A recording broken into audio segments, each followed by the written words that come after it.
ನಮ್ಮ ಜೊತೆಗೆ ಬಾಲಚಂದ್ರ ಅವರಿದ್ದಾರೆ. ವೀರಶೈವ ಲಿಂಗಾಯತ ಸಮುದಾಯ ಕೂಡ ಒಟ್ಟಾರೆಯಾಗಿ ಲಿಂಗಾಯತ ಸಮುದಾಯ ಏನಿದೆ ಅದು ಕೂಡ ಪ್ರಬಲವಾಗಿ ವಿರೋಧಿಸ್ತಾ ಇದೆ. ಶಾಮನೂರು ಶಿವಶಂಕರಪ್ಪನವರಂತೂ ತೀವ್ರ ವಿರೋಧವಾಗಿ ನಿಂತ್ಕೊಂಡಿದ್ದಾರೆ, ಎಚ್ಚರಿಕೆಯನ್ನ ಕೊಟ್ಟಿದ್ದಾರೆ ಸಿಎಂಗೆ. ಸೊ ಏನ್ ಹೇಳ್ತೀರಿ ನಿಮ್ಮ ಮೊದಲ ಪ್ರತಿಕ್ರಿಯೆ ವಿಚಾರವಾಗಿ? ಮೊದಲಿಗೆ ನಾನು ವೀರಶೈವ ಲಿಂಗಾಯತ ಧರ್ಮದ ಆದಿ ಜಗದ್ಗುರುಗಳ ಪಂಚಾಚಾರ್ಯರು ಹಾಗೂ ಬಸವಾದಿ ಶರಣರ ಮನದಲ್ಲಿ ನೆನೆಸ್ಕೊಂಡು ಈ ಸಂದರ್ಭದಲ್ಲಿ ನಾನು ಏನು ಹೇಳಲಿಕ್ಕೆ ಇಚ್ಛೆ ಪಡ್ತೇನೆ ಅಂದರೆ, ಮೊದಲನೇದಾಗಿ ದ ಟೈಟಲ್ ಇಟ್ ಸೆಲ್ಫ್, ಏನು ಈ ಟೈಟಲ್ಲು, ಈ ಕಾಂತರಾಜು ವರದಿದು ಟೈಟಲ್ ಏನಿದೆ, ಸಾಮಾಜಿಕ ಶೈಕ್ಷಣಿಕ ಮತ್ತು ಆರ್ಥಿಕ ಸಮೀಕ್ಷೆ ಅಂತಿದೆ. ಆದರೆ ಆ ಸಂಪುಟ ಸಹೋದ್ಯೋಗಿಗಳಿಗೆ ಆ ಆಯೋಗದ ಏನು ಕಾಪಿ ಕೊಟ್ಟಿದ್ದಾರೆ 306 ಪುಟಗಳ ಆ ವರದಿಯಲ್ಲಿ ಎಲ್ಲೂ ಕೂಡ ಯಾವುದೇ ವರ್ಗದ ಸೋಷಿಯಲ್ ಸ್ಟ್ಯಾಟಸ್ ಆಗಲಿ, ಎಜುಕೇಷನಲ್ ಸ್ಟ್ಯಾಟಸ್ ಆಗಲಿ, ಫೈನಾನ್ಷಿಯಲ್ ಸ್ಟ್ಯಾಟಸ್ ಆಗಲಿ, ಅಂದರೆ ಸಾಮಾಜಿಕ ಶೈಕ್ಷಣಿಕ ಮತ್ತು ಆರ್ಥಿಕ ಸಮೀಕ್ಷೆಯ ಸ್ಥಿತಿಗತಿಗಳ ದತ್ತಾಂಶಗಳು ಇಲ್ಲವೇ ಇಲ್ಲ. ಕೇವಲ ಜಾತಿಗಳ ದತ್ತಾಂಶಗಳಿದೆ, ಜಾತಿಗಳ ಅಂಕಿಅಂಶಗಳಿದೆ, ಜಾತಿ ಒಳಗಡೆ ಉಪಜಾತಿಗಳ ಅಂಕಿಅಂಶಗಳಿದೆ. ಸೊ ಟೈಟಲ್ ಏನಿದೆ, ಅದರ ಉದ್ದೇಶ ಏನಿದೆ, that is defeated. There is no meaning in presenting or accepting this unscientifical survey. ಯಾಕೆ ಇವಾಗ ಹೇಳ್ತಾರೆ, ಇವಾಗ ನೆನ್ನೆನೂ ಕೂಡ ಸನ್ಮಾನ್ಯ ಮುಖ್ಯಮಂತ್ರಿಗಳಿದ್ದಾರೆ, ಇದು ಜಾತಿಗಣತಿಗಳಲ್ಲ, ಸಾಮಾಜಿಕ ಶೈಕ್ಷಣಿಕ ಆರ್ಥಿಕ ವರದಿ ಅಂತ. ಇವತ್ತು ಹಿಂದುಳಿದ ವರ್ಗಗಳ ಸಚಿವರಾದ ಸನ್ಮಾನ್ಯ ಶಿವರಾಜ್ ತಂಗಡಿಯವರು ಕೂಡ ಅದನ್ನ ಹೇಳಿದ್ದಾರೆ, ಇದು ಜಾತಿ ಗಣತಿ ಅಲ್ಲ, ಸಾಮಾಜಿಕ ಶೈಕ್ಷಣಿಕ ಮತ್ತು ಆರ್ಥಿಕ ಸಮೀಕ್ಷೆ ಅಂತ. ಆದರೆ ನೀವು ಕೊಟ್ಟಿರೋ ವರದಿ ಏನ್ ಹೇಳ್ತದೆ, ವರದಿಯಲ್ಲಿ ಬರೀ ಜಾತಿಗಳ ಉಪಜಾತಿಗಳ ಸಂಖ್ಯೆಗಳು ಮಾತ್ರ ಕಾಣಿಸ್ತಾ ಇದೆ. It is as good as a census, ಜನಗಣತಿ ತರ ಆಗಿದೆ, ಜಾತಿ ಗಣತಿ ತರ ಆಗಿದೆ. ಅಂದ್ರೆ ನಿಮ್ಮ ಮೂಲ ಉದ್ದೇಶನೇ ಈಡೇರ್ತಿಲ್ವಲ್ಲ. ನಮ್ಮ ಸಮಾಜ ಸಕಲ ಜೀವಾತ್ಮರಿಗೆ ಲೇಸನೆ ಬಯಸುವುದು ನಮ್ಮ ಸಮಾಜದ ಸಿದ್ಧಾಂತ. ನಾವು ಜಾತಿ ಗಣತಿ, ಆರ್ಥಿಕ ಶೈಕ್ಷಣಿಕ ಸಾಮಾಜಿಕ ಸಮೀಕ್ಷೆಯನ್ನ ವಿರೋಧಿಸಿದಿಲ್ಲ.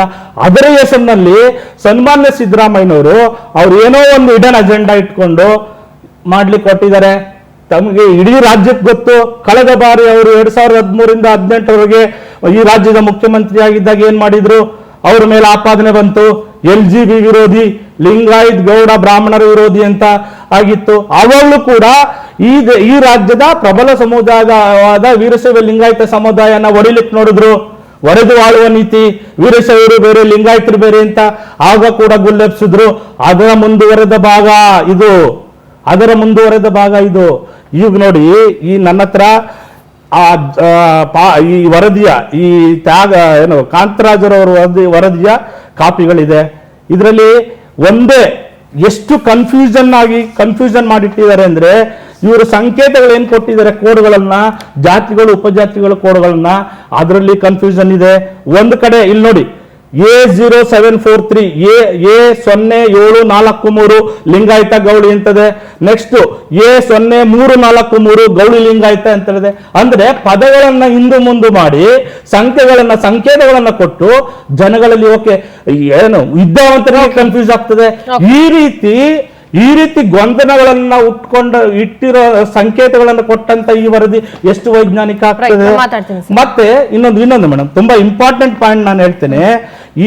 ಇವತ್ತು ಈ ಕಾಂತರಾಜ್ ವರದಿಯ ಏನು ಆಯೋಗದ ವರದಿ ಏನು ಅದರ ಅಂಕಿಅಂಶ ಏನಿದೆ, ಲಿಂಗಾಯತರ ಸಂಖ್ಯೆ ಸುಮಾರು 66 ಲಕ್ಷ ತೋರಿಸ್ತಾ ಇದ್ದಾರೆ ವೀರಶೈವ ಲಿಂಗಾಯತರು ಅಂತ.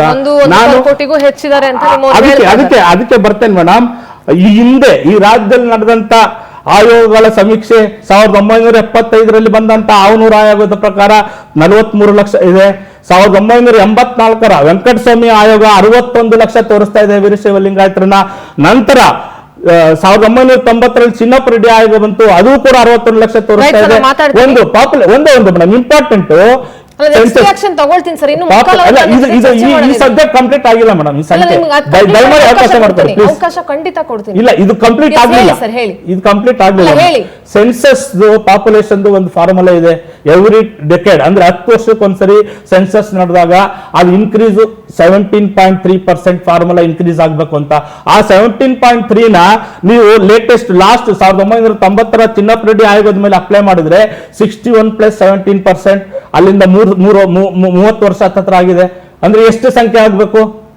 ಆಲ್ ರೈಟ್ ಸರ್, ನಾನು ಚರ್ಚೆ ಮಾಡ್ತೀನಿ. ಸಮೀವುಲ್ಲಾ ಸರ್, ನೀವು ಇಷ್ಟ ತನಕ ಈಗ ಬಾಲಚಂದ್ರ ಅವ್ರ ಮಾತು ಕೇಳಿಸ್ಕೊಂಡ್ರಿ, ನಾಗರಾಜ್ ನಾಯಕ್ ಅವರ ಮಾತು ಕೇಳಿಸ್ಕೊಂಡ್ರಿ. ಸರ್, ನನ್ನದು ಒಂದು ಪ್ರಶ್ನೆ ಇದೆ ಸರ್. ಈ ಜಾತಿ ಜನಗಣತಿ ವರದಿಯನ್ನ ಕಾಂಗ್ರೆಸ್ ಸರ್ಕಾರ ಈಗ, ಅಥವಾ ಕಾಂಗ್ರೆಸ್ ಸರ್ಕಾರ ಸದ್ಯಕ್ಕಿದೆ, ಈಗ ಬಿಜೆಪಿ ಇದ್ದಿದ್ರೆ ಈ ವಿಚಾರ ಬಂದ್ರೆ ನಾನು ಅದು ಬೇರೆ ಮಾತು, ಈಗ ಜಾರಿ ಮಾಡುವಂಥದ್ದು ಎಷ್ಟು ಇಂಪಾರ್ಟೆಂಟು, ಎಷ್ಟು ಇಂಪಾರ್ಟೆಂಟ್ ಅಲ್ಲ sir?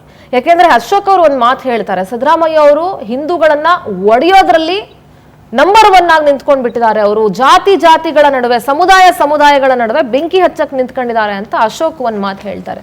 So at this point of time how much important it is? ಮಾಡಿರುವ ಪೊಲಿಟಿಕಲ್ ನಾನು ಅದನ್ನ ರಿಯಾಕ್ಟ್ ಮಾಡೋದು ಅದು ಸರಿ ಇಲ್ಲ. ಅವ್ರ ಪೊಲಿಟಿಕಲ್ ಪಾರ್ಟಿ ಮತ್ತೆ ರೈಟ್ ಸರ್, ಈಗ ಎಷ್ಟು ಮಟ್ಟಿಗೆ ಇಂಪಾರ್ಟೆಂಟ್ ಆಗುತ್ತೆ ಸರ್ ಈ ಸಂದರ್ಭದಲ್ಲಿ ಜಾತಿ ಗಣತಿಯನ್ನ ಜಾರಿ ಮಾಡುವಂಥದ್ದು? ಈ ಸಂದರ್ಭದಲ್ಲಿ ಇಂತಹ ಜಾತಿ ಜನಗಣತಿಯ ಬಗ್ಗೆ ಅಗತ್ಯ ಆಗಿದೆ.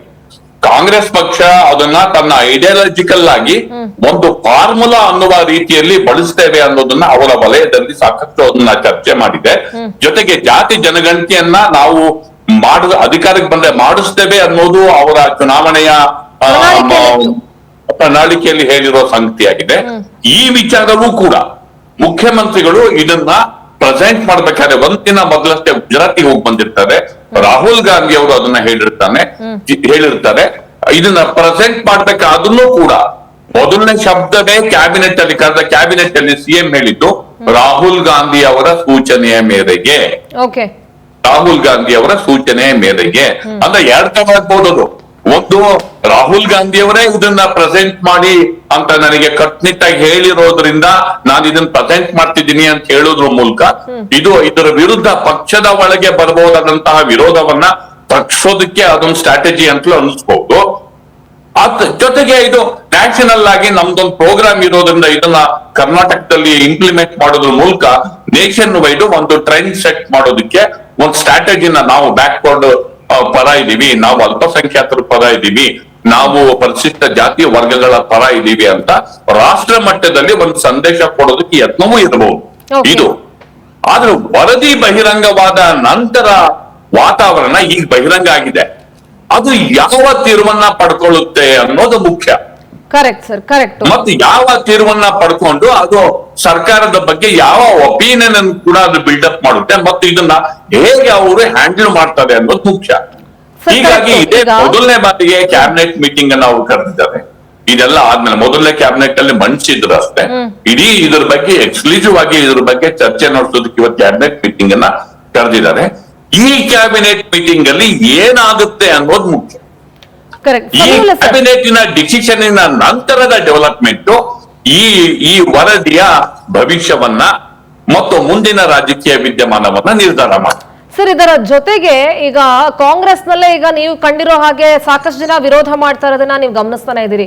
7 ಜನ ಲಿಂಗಾಯತ ಸಚಿವರಿದ್ದಾರೆ, 5 ಜನ ಒಕ್ಕಲಿಗ ಸಚಿವರಿದ್ದಾರೆ, ಎಲ್ಲರೂ ವಿರೋಧಿಸ್ತಾ ಇದ್ದಾರೆ. ಇದರ ಜೊತೆಗೆ ಮಠಾಧೀಶರು ಕೂಡ ಒಂದಷ್ಟು ಜನ ಇದನ್ನ ವಿರೋಧಿಸ್ತಾ ಇದ್ದಾರೆ. ರಾಜ್ಯದಲ್ಲಿ ನಿಮಗೆ ತಿಳಿದಿರೋ ಹಾಗೆ ಬಹುತೇಕ ಲಿಂಗಾಯತ ಸಮುದಾಯದ ಮಠಮಾನ್ಯಗಳು ಜಾಸ್ತಿ ಇದಾವೆ, ಅವರು ಕೂಡ ಇದನ್ನ ವಿರೋಧಿಸ್ತಾ ಇದ್ದಾರೆ. ಇನ್ನೊಂದ್ ಕಡೆ ಈಗ ನೋಡಿ, ಸುಮಾರು ಜನ ನೇರವಾಗಿ ಆನ್ಸರ್ ಮಾಡ್ಬಿಟ್ಟು, ಅಂದ್ರೆ ನಾವು ವಿರೋಧ ಇದೆ, ಇದು ಸರಿ ಇಲ್ಲ, ಇದು ಅವೈಜ್ಞಾನಿಕ, ಏನೋ ಒಂದು ಕಮೆಂಟ್ ಮಾಡ್ಬಿಟ್ರು. ಬಟ್ ಆದರೆ DCM DK ಶಿವಕುಮಾರ್ ಮಾತ್ರ ಇದ್ರ ಬಗ್ಗೆ ಯಾವುದೇ ಕಮೆಂಟ್ ಅನ್ನ ನೇರವಾಗಿ ಮಾಡದೆ ಇನ್ನು ಅಡ್ಗೋಡೆ ಮೇಲೆ ದೀಪ ಇಟ್ಟರೋ ರೀತಿನೇ ಮಾತಾಡ್ತಿದ್ದಾರೆ. ಅವ್ರಿಗೆ ಒಂದ್ ಕಡೆ ಈ ಕಡೆ ಪಕ್ಷನಿಷ್ಠೆ ಒಂದ್ ಕಡೆ ಇಂಪಾರ್ಟೆಂಟ್ ಆಗಿದೆ, ಇನ್ನೊಂದು ಕಡೆ ಅಟ್ ದ ಸೇಮ್ ಟೈಮ್ ಸಮುದಾಯದ ಪರವಾಗೂ ಕೂಡ ನಿಂತ್ಕೊಳ್ಬೇಕಾಗತ್ತೆ. ಸೊ DCM DK ಶಿವಕುಮಾರ್ ಅವರ ನಿಲುವು ಈ ವಿಚಾರದಲ್ಲಿ ಏನಾಗಿದೆ ಅನ್ನೋದು ಕೂಡ ಇಲ್ಲಿ ಬಹಳ ಕುತೂಹಲ ಸರ್. ಅದಕ್ಕೋಸ್ಕರನೂ ಒಂದಷ್ಟು ಜನ ಕಾಯ್ತಾ ಇರೋರು ಕೂಡ ಇದ್ದಾರೆ.